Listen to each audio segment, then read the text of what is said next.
Au Musée national de la céramique et j'ai retrouvé Antoinette Allais, la directrice de cet extraordinaire musée. Antoinette, rappelez pour nos amis qui n'étaient pas avec nous tout à l'heure le nombre de pièces que vous avez exposées. Nous avons décidé unilatéralement que nous possédions 50 000 objets, on ne les a pas comptés, que nous en exposions 8 000, on les a un peu comptés, et que nous avions 5000 porcelaines de Sèvres qui sont donc datées entre 1740 et aujourd'hui. 1740, c'était Vincennes encore. Hein. C'était Vincennes, c'était très loin, on ne savait pas faire de porcelaine, on a mis près de 10 ans à savoir en faire. Donc en réalité, les premières porcelaines de Vincennes datent plutôt des années 1747. Plutôt qu'avant. Mais enfin, on a les premières pièces. On a une très jolie jatte qui montre le château. Bravo. Et au bout d'un siècle, on avait donc une magnifique collection de porcelaine de Sèvres. Et on avait créé le musée Brongniart, 1804 à peu près. Et dans les années 30, Brongniart a pris sa calèche, ses filles, qui n'avaient pas le droit de s'appuyer sur le dos de la calèche, qui devait se tenir très droite. C'est pour ça que j'ai... Oui, pour le maintien. Et il est allé à Dresde, où étaient les collections du duc de Dresde, qui avait eu au XVIIIe siècle l'idée de faire des murs de porcelaine. Et il fallait que tout soit en correspondance, en symétrie, il fallait des milliers de pièces, et le duc de Saxe était mort en laissant 22 000 porcelaines de Saxe. Ou de Chine. Wow, quand même, pas mal. Quand même. Donc les énarques locaux, qui n'étaient pas énarques mais qui étaient locaux, ont décidé de se séparer de cette collection qui, à leurs yeux, ne rimait à rien. Et en 1837, Brongniart a fait un échange avec la Saxe. Donc nous avons des pièces saxonnes inouïes, et en particulier les 5 animaux qui sont là-haut. Qui sont assez exceptionnels. Qui sont tout à fait exceptionnels. Il en reste en réalité à peu près 300, mais les nôtres ont toujours été exposés. Or, à l'époque où Dresde était en Allemagne de l'Est, on venait ici faire une sorte de pèlerinage à Dresde, puisqu'on pouvait venir.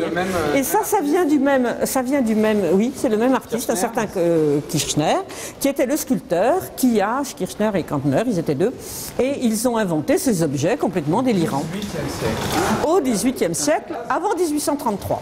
Avant 1733, pardon. Ça, c'est ce qu'on appelle le verre de Sèvres. Alors, celui-là, c'est plutôt du Paris, mais disons qu'il y avait un concours non-stop entre toutes les manufactures françaises et étrangères. Et donc, ici, vous avez peint par un Parisien, en réalité, dans une manufacture parisienne, une vision du paysage, de l'endroit où nous sommes aujourd'hui. Puisque vous reconnaissez, hélas, pas vraiment bien, la chaussée qui longe la Seine, qu'on a transformée en une sponsor d'autoroute. Là, c'est là où il y a le centre nautique. En fait. Le centre nautique, voilà. C'est là où est le musée. Je pense à peu près, oui. Et un petit peu avant, ça a un peu changé. Pas tant que ça. On reconnaît, c'est déjà pas mal. Des pièces exceptionnelles. Alors, ici, tout ça, c'est la Saxe. Ça, c'est toujours de la Saxe. C'est cette espèce de folie saxonne qui montre les choses les plus grotesques.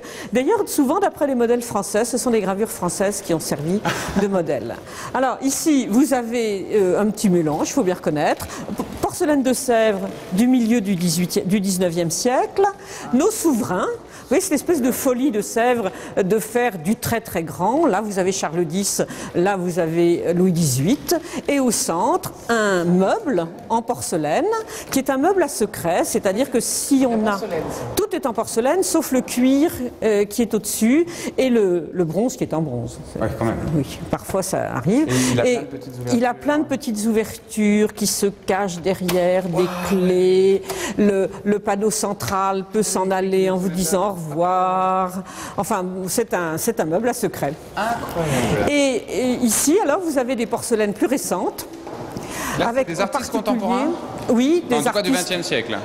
Des années 70-80, plutôt 80 d'ailleurs. Alechinsky, Tinguely, Georges Mathieu, Kader. À la fois des artistes tout à fait français et puis des artistes américains qui sont venus ici, par exemple Viola Frey, qui a inventé cette statue de cet homme écrasé par les femmes. Et moi j'ai toujours eu envie d'y voir le portrait de M. Clinton. Non, c'est plutôt ici, M. Clinton. Il est absolument écrasé. Oh, comme moi. Mais vous savez, les artistes sont des gens qui voient les choses avant tout le monde. Or, ça a été fait avant, 15 ans avant l'ère Clinton. Mais moi, à mon avis, c'est quand même Clinton. C'était peut-être pas le premier à être écrasé par les femmes. Ben non, je crois qu'effectivement, mes pauvres amis, je suis navrée pour vous. Ici, Alors là, c'est pareil, alors de l'art ici du contemporain. Sèvres, et puis aussi Guédé. ici du Limoges. Guédé, là. Et effectivement, ça c'est de la porcelaine Bernardaud.